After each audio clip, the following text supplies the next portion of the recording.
ஒண்ணுமில்லாத நிலைமையிலிருந்து ஆண்டவரை இவ்வளவாய் உயர்த்தினாரே, இன்னும் உயர்த்த அவரால் முடியுமே. ஏன் இப்பொழுது உயர்த்தி இருக்கிற அதை பெருசாய் நினைக்கிறாய் உன் வாழ்க்கையில?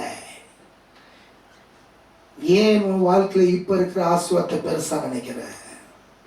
ஏன் உன் வாழ்க்கையில இப்ப இருக்கிற ஜனங்களை நீ பெரிய ஆற்றா நினைக்கிற?